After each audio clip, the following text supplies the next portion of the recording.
नमस्कार. जागल्या भारतमध्ये आपल्या सर्वांचं स्वागत. मी मिलिंद धुमाळे. मित्रहो, देशभरात निवडणुकांच्या प्रक्रियेवरती, स्पेशली मतदार यादीच्या ज्या काही निवडणूक आयोगाची जी काही प्रक्रिया आहे त्याच्यावरती आक्षेप, आरोप आणि एकूणच गोंधळाचं वातावरण संपूर्ण देशभरात आपल्याला पाहायला मिळते. काँग्रेसचे राहुल गांधी यांनी मध्यंतरी जो काही निवडणुकांच्या अनुषंगाने मतदार यादीचा जो काही गोंधळ होता त्यावरती प्रेस कॉन्फरन्स घेऊन जी काही तथ्य देशासमोर मांडली, त्यानंतर सुद्धा देशात एक मोठी खळबळ माजली होती. त्यांनी जो काही त्यांच्या भाषेत बॉम्ब टाकला होता आणि आणखीन त्यांच्याकडे हायड्रोजन बॉम्ब सुद्धा आहे असं त्यांनी म्हटलंय. म्हणजे तो अजून आपल्या समोर आलेला नाही, परंतु हे जे काही त्यांनी समोर आणलं ते सुद्धा अतिशय स्फोटक आहे, गंभीर आहे आणि लोकशाहीच्या दृष्टीने, आपल्या संसदीय लोकशाही राजकारणाच्या दृष्टीने अतिशय गंभीर आहे.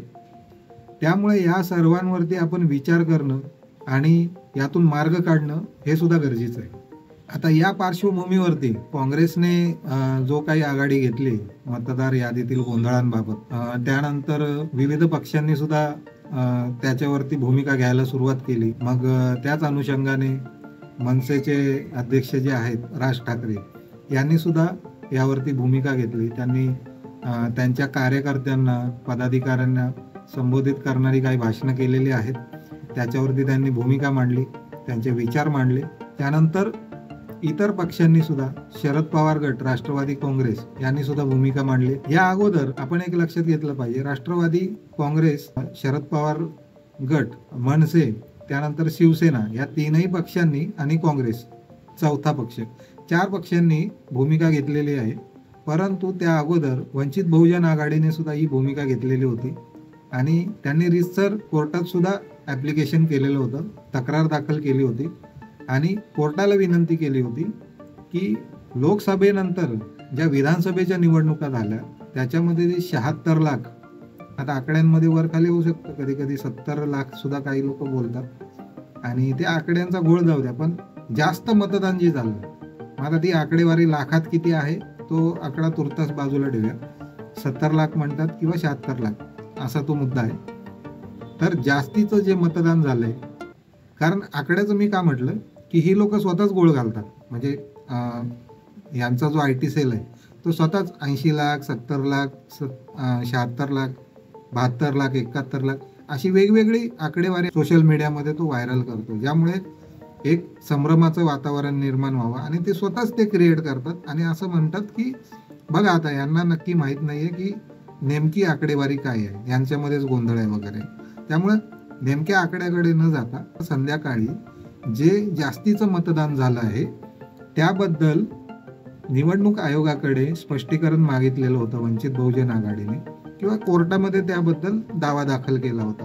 परंतु आपली न्यायव्यवस्था जी आहे ती सुद्धा विश्वासार्ह आहे, पारदर्शक आहे.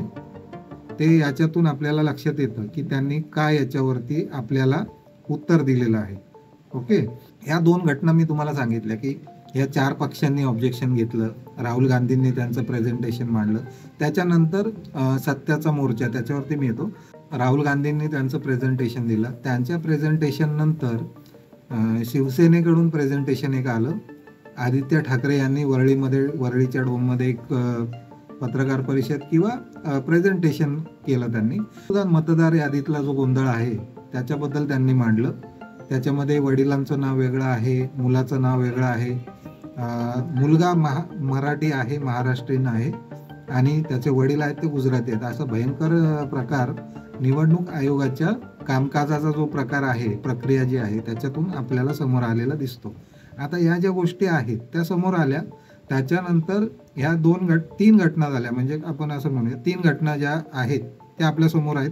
एक राहुल गांधींचं प्रेझेंटेशन, आदित्य ठाकरेंचं प्रेझेंटेशन आणि त्याच्यानंतर काल जो झाला तो सत्याचा मोर्चा, हा 4 पक्षांचा किंवा 5 पक्ष, त्याच्यामध्ये शेकाप सुद्धा आहे. अशा सगळ्या विरोधी पक्षांनी मिळून आपली भूमिका ही मतदार यादीचा जो गोंधळ आहे त्याच्या संदर्भात मांडली. बरोबर, 4 प्रमुख पक्षांनी त्याच्यामध्ये भूमिका मांडली कालच्या सत्याच्या मोर्चामध्ये. उद्धव ठाकरे जे म्हणाले त्यांनी एक गंभीर मुद्दा सुद्धा पुन्हा एकदा उपस्थित झाला आहे त्या अनुषंगाने की त्यांचंच नाव मतदार यादीतून डिलीट करण्याचा प्रयत्न झालेला आहे किंवा तशी काही मागणी किंवा तशी काही प्रक्रिया सुरू आहे, अशा पद्धतीचा आरोप त्यांनी कालच्या सत्तेच्या मोर्चामध्ये आपल्यासमोर केला आहे. आणि त्यांनी ते पण सांगितलं की निवडणूक आयोगाचे काही अधिकारी त्यांच्यासमोर आले होते, त्यांनी काही माहिती मागितली, विचारपूस केली, अशा पद्धतीचा त्यांनी आरोप केला आहे. आणि हे सगळं का केलं, म्हणजे त्यांनी स्वतः त्याच्यामध्ये कोणतीही प्रक्रिया केलेली नसताना, अर्ज केलेला नसताना त्यांच्या वतीने दुसऱ्या कुणीतरी अर्ज केला आणि त्यांच्या नावाचं काहीतरी करण्याचा प्रयत्न तो झालेला असं त्यांनी आपल्यासमोर ठेवलंय. ओके.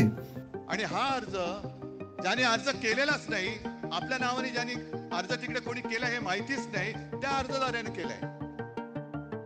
आता हा अर्जदार शोधायचा कुठे, तर त्या अर्जदाराचं नाव आहे उद्धव बाळासाहेब ठाकरे.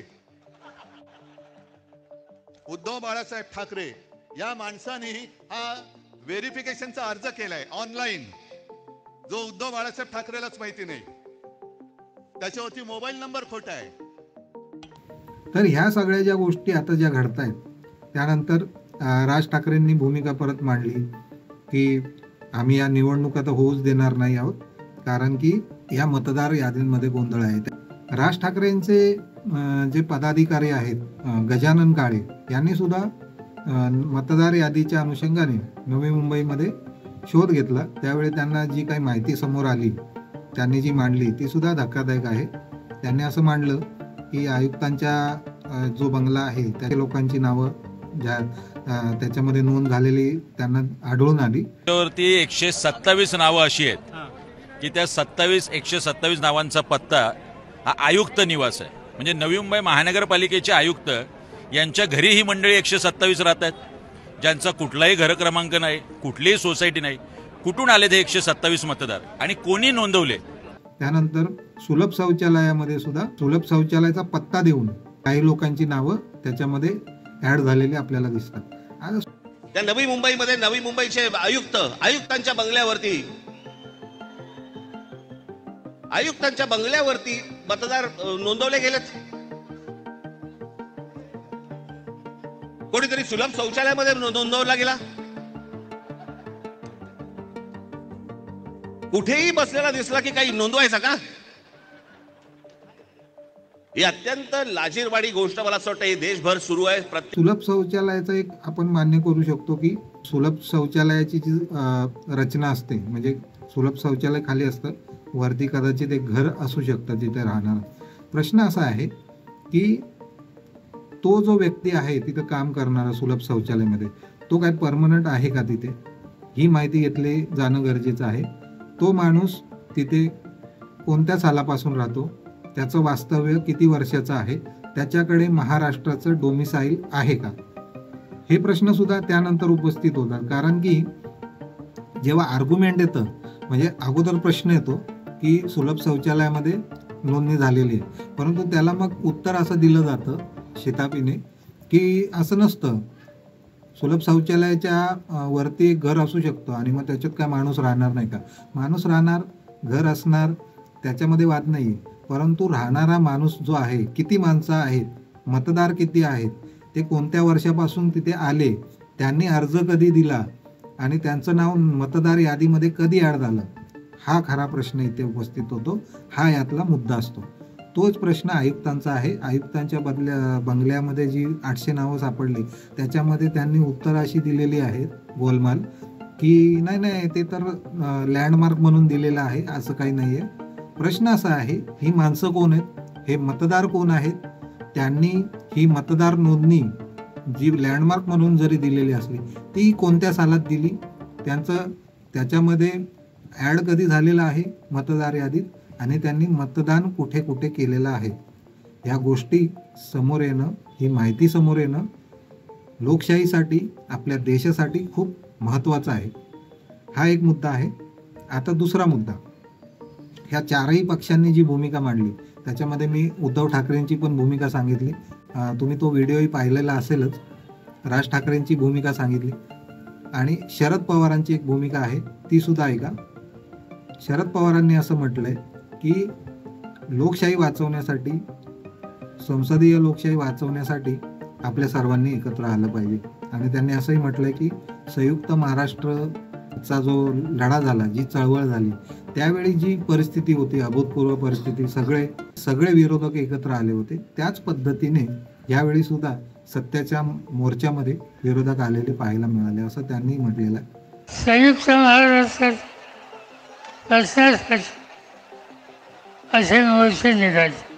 फक्त इथे एक करेक्शन मला करावंसं वाटतं, कारण तो पण कळीचा मुद्दा आहे आणि हा एक सर्वात महत्त्वाचा घटक आहे महाराष्ट्राच्या राजकारणातलाही, समाजकारणातलाही, एकूणच चळवळीतलाही आणि संयुक्त महाराष्ट्र चळवळीतला सुद्धा.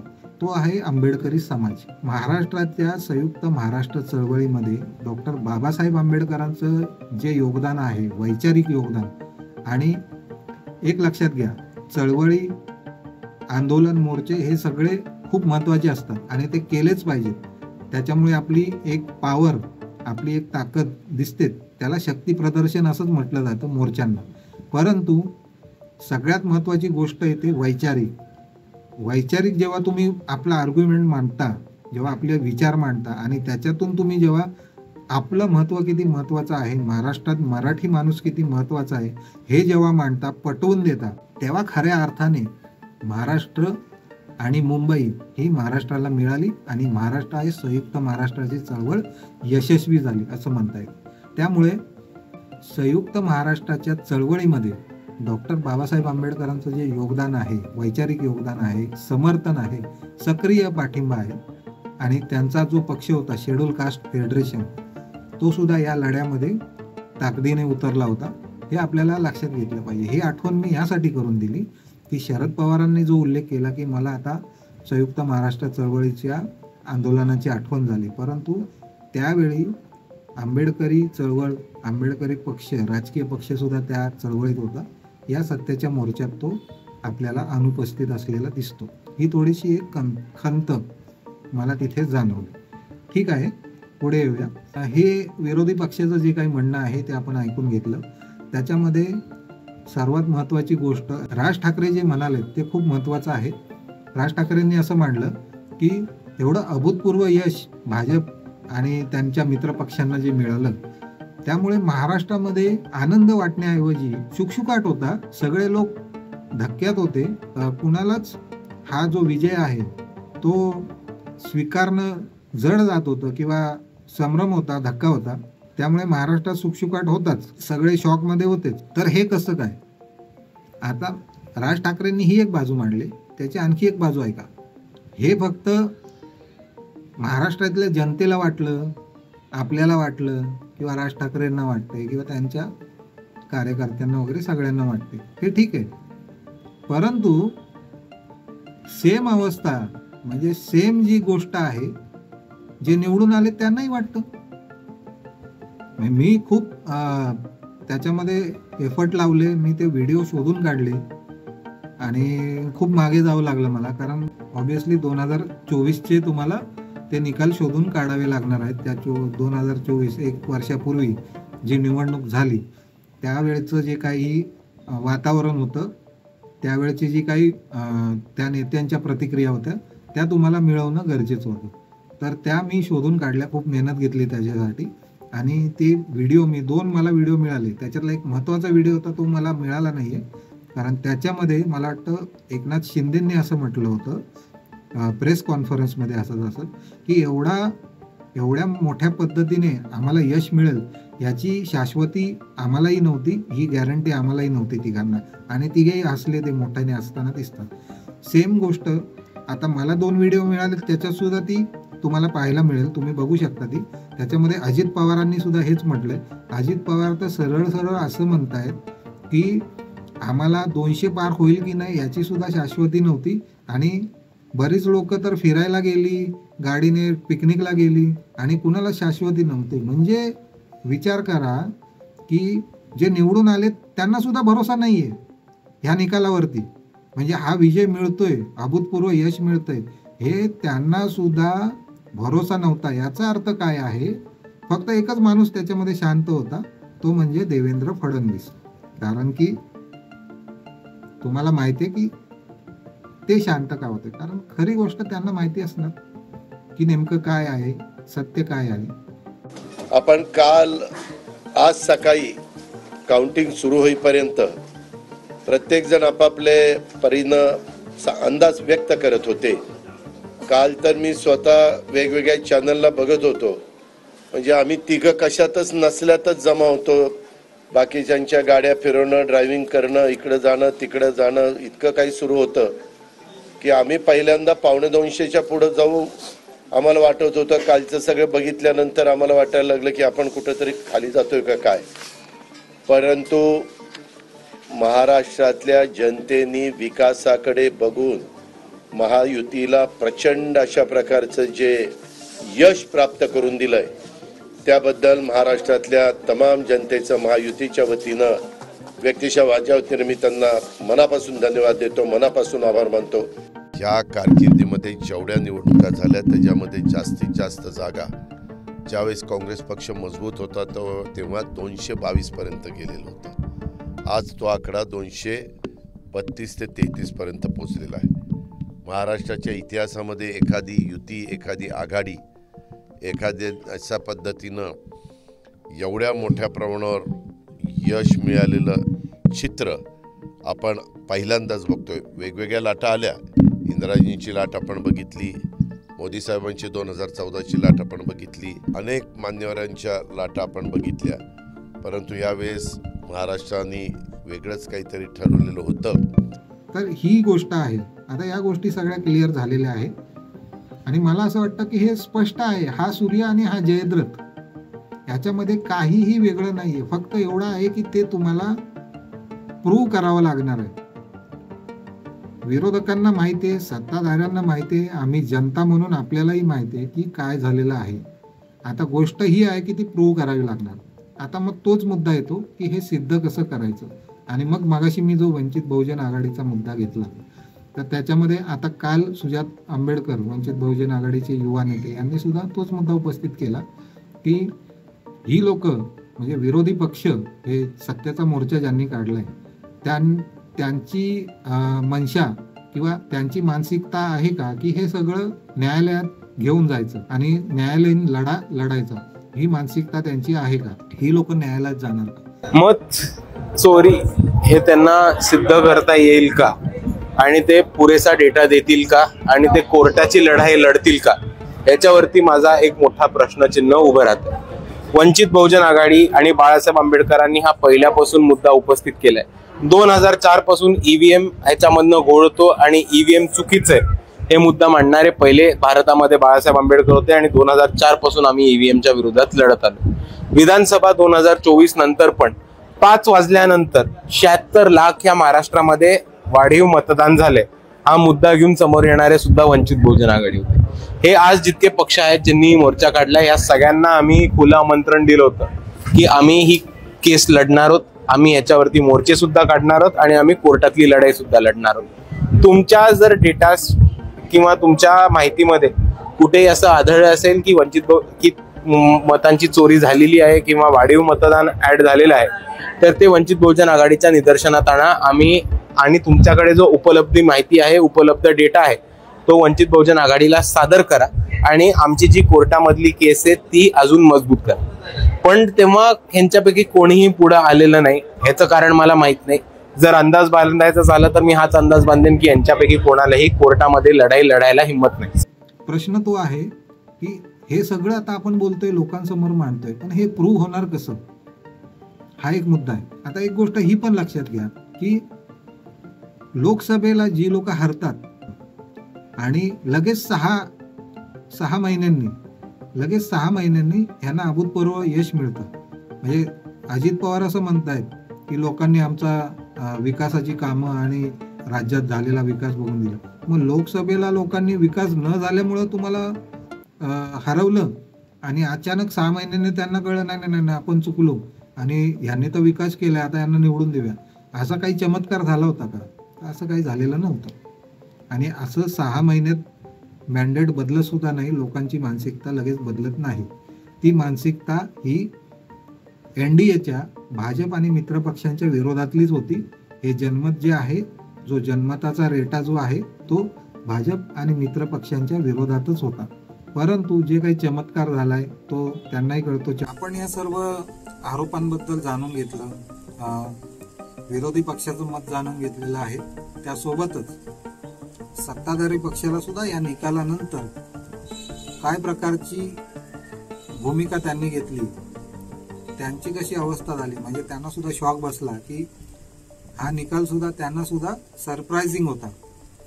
अशी सगळी ही परिस्थिती असताना सिच्युएशन खरोखर निवडणुका पारदर्शक झाल्या की नाही हा एक गंभीर प्रश्न आहे.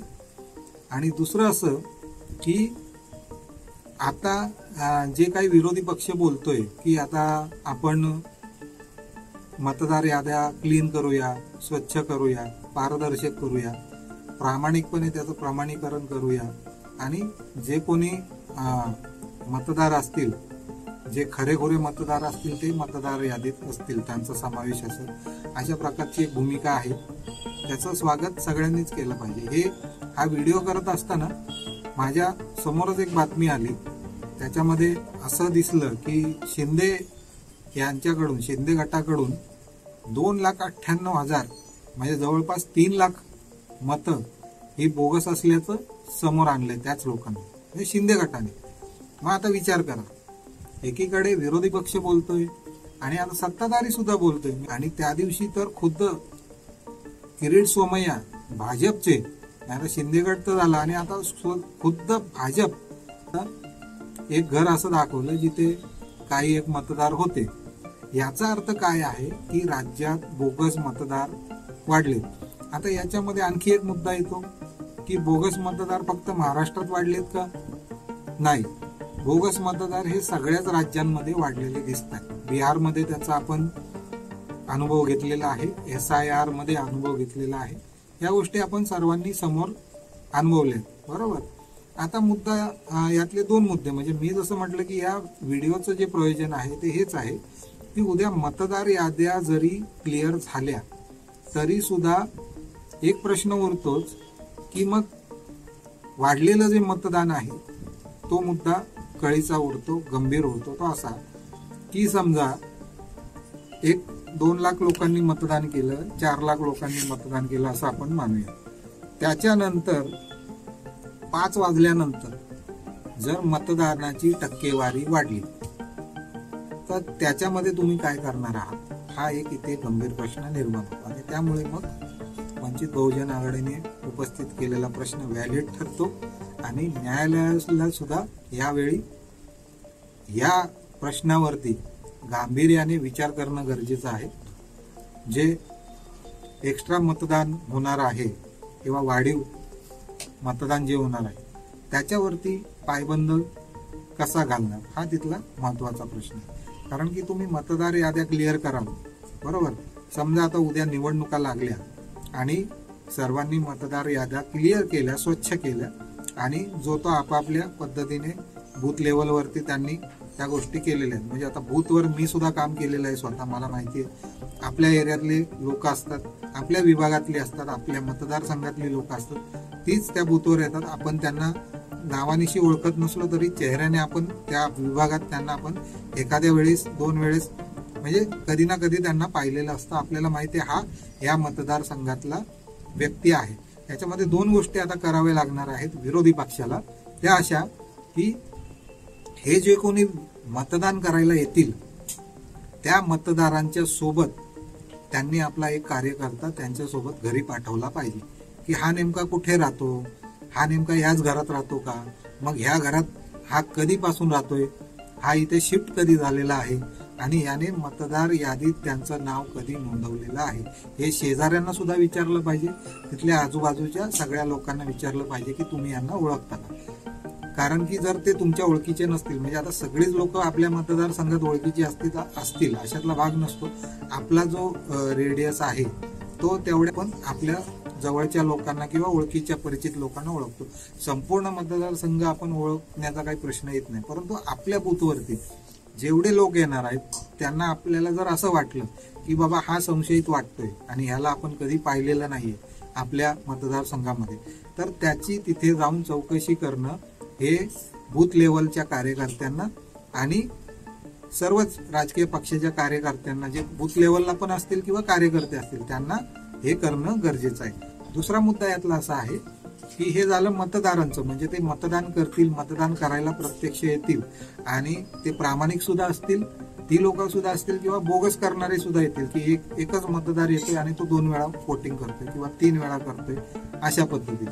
तर हा एक मुद्दा आहे. ह्याच्यावरून मला एक गोष्ट आठवली. कुठल्या तरी गावातली घटना होती आणि तो व्हिडिओ सुद्धा व्हायरल झाला होता. तो शॉर्टमध्ये सांगतो की तो काहीतरी तिथल्या सरपंचाचा कुणाचा तरी मुलगा होता. इव्हन तो नाबालिक होता, म्हणजे त्याचं वय सुद्धा कमी होतं, तरी सुद्धा तो आत जाऊन वोटिंग करत होता, बटन दाबून येत होता आणि तो व्हिडिओ सुद्धा बनवत होता. आणि हे जे निवडणूक आयोग बोलतो ना, आम्ही व्हिडिओ कसे देणार, आमच्या त्या माता भगिनींचं काय होणार, तुम्ही असं समजताय का की माता भगिनींची प्रायव्हसी आम्ही कशी धोक्यात घालणार. तर हे सगळा दुट्टप्पीपणा आहे जो असा उघड होतो की त्या मुलाने तो व्हिडिओ बनवला आणि तो सोशल मीडियात व्हायरल झाला होता. ओके, आता हा मुद्दा लक्षात घ्या की मतदार येऊन मतदान करतात ते प्रामाणिक पण आहेत किंवा काही जे बोगस सुद्धा आहेत, जे बेकायदेशीरपणे मतदान करू शकतात. तर हा मुद्दा विरोधी पक्ष रोखू शकतो सतर्क राहून, सावध राहून. परंतु 5 नंतर जे मतदान होणार आहे, जे मागच्या वेळी जे आपण मागाशी व्हिडिओ जसं म्हटलं की 76 लाखांचा जो आकडा आहे तो कुठून आलाय, तर हे जे वाढीव मतदान जे आहे ते शोधून काढणं, त्याला आळा घालणं किंवा ते व्हेरीफाय करणं, क्रॉस चेक करणं, ही जबाबदारी आता विरोधी पक्षावरती येऊन ठेपलेली आहे. त्यामुळे फक्त मतदार याद्याच क्लीन करून हा मुद्दा सॉर्ट होणार नाही, तर त्यासाठी तुम्हाला वोटिंग प्रक्रिया जी आहे ती सुद्धा क्लिअर करावी लागणार आहे. यासाठी मला तरी असं वाटतं क्लिअरली की बॅलेट पेपर हा खरोखर खूप चांगला पर्याय आहे. नाही ते आर्ग्युमेंट कसे देतात, नाही पूर्वी कसं होतं, बूथच्या बूथ कॅप्चर केले जात होते आणि मतपेट्या पळवल्या जात होत्या, ते कसं काय जमणार वगैरे वगैरे, हे ते आर्ग्युमेंट करतात, आणतात.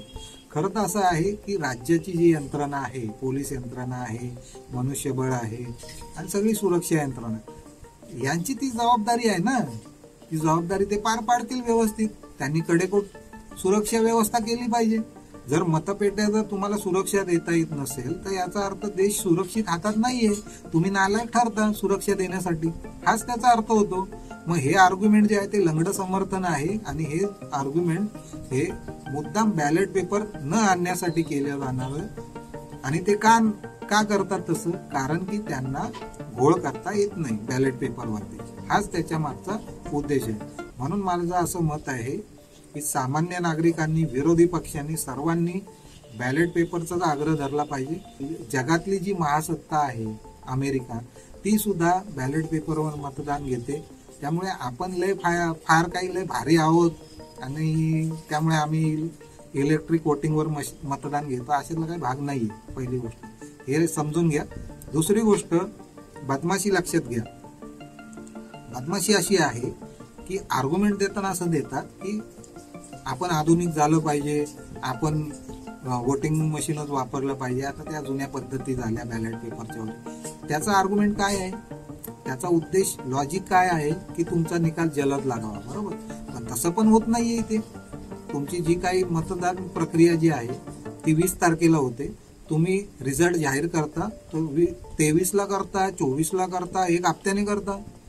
म्हणजे मागच्या लोकसभा किंवा विधानसभेचं ज्या निवडणुका झाल्या त्याच्यामध्ये काही राज्याचा निकाल रोखून धरला होता आणि तो एक साथ सगळा निवडणूक आयोगाने जाहीर केला. त्यावेळी विरोधी पक्षाला सुद्धा भान आलेलं नव्हतं, ते पण मामा बनले त्याच्यामध्ये, ते पण शांत बसले. त्यांना हे लक्षात आलं नाही की हे काय चालू आहे, असा प्रकार आहे ना. मग तुम्हाला बॅलेट जर वोटिंग मशीनवरच ते घ्यायचं आहे तर दुसऱ्या दिवशी निकाल जाहीर करा. मध्ये गॅप कशाला असतो तुमच्यासाठी, गॅपचं कारण काय आहे हा पण मुद्दा आहे ना. त्यामुळे मला असं वाटतं की निवडणुका या पारदर्शक झाल्या पाहिजेत, बॅलेट पेपरवरच झाल्या पाहिजे. आणि आपल्यालाही कळलं पाहिजे ना, आम्ही थप्पा मारतोय त्या याच्यावर, जो सिम्बॉल आहे ज्या पक्षाचा त्याच्यावर आम्ही थप्पा मारतोय, आमचं मत देतोय, हे आम्हाला कळलं पाहिजे ना.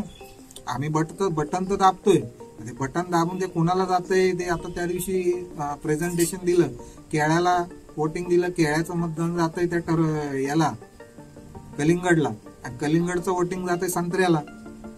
हा काय प्रकार आहे? ह्या गोष्टी आहेत ना. त्यामुळं आपलं वोटिंग आपण दाबलं मतदान, ती चिठ्ठी पण दिसते. अरे पण ती चिठ्ठीचा प्रोग्रामच असा केला असेल की तुम्हाला ती चिठ्ठी दिसणार आहे, बरोबर. परंतु तुमचं बटन दाबलंय ते मतदान, ते मत त्याच गोष्टीला नोंदवलंय की नाही हे कन्फर्म कोण करणार? आपण इथं प्रश्न निर्माण होतो ना. त्यामुळे हे सगळे घोळ जर दूर करायचे असतील आणि मतदानामध्ये पारदर्शकता जर आणायची असेल तर बॅलेट पेपर शिवाय पर्याय नाही, हे लक्षात घ्या. आणि म्हणूनच मला असं वाटतं की विरोधी पक्षाने केवळ मतदार यादीच्या जी काय स्वच्छता आहे, जी काय अपडेट यादी जी आहे त्याच्यावर विसंबून न राहता ह्या गोष्टींचा सुद्धा विचार करावा, बॅलेट पेपरचा आग्रह धरावा. आणि विरोधी पक्षांनी सुद्धा एकजूट दाखवावी. सगळे जे पक्ष आहेत, आंबेडकरी विचारांचे पक्ष आहेत, जर तुम्ही ते सोबत नाही घेतले तर फ्रॅक्शन होणार, तुमच्यामध्ये वोट डिवाइड होणार आणि ऑब्व्हियसली ते इतरत्र विभागले जाणार आणि मग फायदा भाजपला होणार. हे सत्य आहे. जर तुम्हाला ते मत विभागणी करायची नसेल तर तुम्हाला सगळ्यांना सन्मान द्यावा लागेल, त्यांची स्पेस त्यांना द्यावी लागेल. आणि जो काही सन्मानजनक तोडगा आहे तो तुम्हाला यातून काढावा लागणार आहे. हेच मुद्दे मला तुमच्या समोर मांडायचे होते. बरेच दिवस मी त्याच्यावरती विचार करत होतो आणि उत्सुकता देखील होती आणि घाई देखील होती की हे मांडलं पाहिजे, लोकांसमोर पोचलं पाहिजे, विरोधी पक्षांपर्यंत ते पोचलं पाहिजे. तर हे जास्तीत जास्त लोकांपर्यंत पोहोचण्यासाठी, सगळ्या विरोधी पक्षांपर्यंत पोहोचण्यासाठी शेअर करा, त्यांच्या मार्फत पोचवा, हे मुद्दे पोचवा. जर व्हिडिओ नसेल पोचवायचा ठीक आहे, नका पोचवू, परंतु माझी अशी तळमळ आहे की हे या व्हिडिओतील मुद्दे जे आहेत ते तुम्हाला जर पटले असतील तर नक्कीच ते मुद्दे तरी तुम्ही वर्बली का असे ना तुमच्या मार्फत, लिखाणाच्या मार्फत, टेक्स्टच्या मार्फत, कशाही मार्फत हे मुद्दे विरोधी पक्षापर्यंत पोहोचवा आणि त्यांना या मुद्द्यांवरती विचार करायला सांगा आणि हे मुद्दे समोर आणायला सांगा. एवढंच बोलतो, तुमची रजा घेतो. हा व्हिडिओ तुम्हाला कसा वाटला नक्की कळवा, तुमच्या प्रतिक्रिया कळवा आणि या व्हिडिओला लाईक, शेअर जरूर करा आणि आपल्या चॅनलला सुद्धा सबस्क्राईब करा, आपल्याला बळ द्या. अशाच प्रकारचे व्हिडिओ आपण सातत्याने या चॅनलवरती घेऊन येत असतो. यापुढेही व्हिडिओमध्ये सातत्य ठेवण्याचा प्रयत्न आपण करणार आहोत. अनेक गोष्टी असतात, एक स्वतंत्र व्हिडिओ बनवून मी सांगेनच त्याबद्दल. तूर्तास इथेच थांबतो. आपल्या सर्वांचे आभार, धन्यवाद.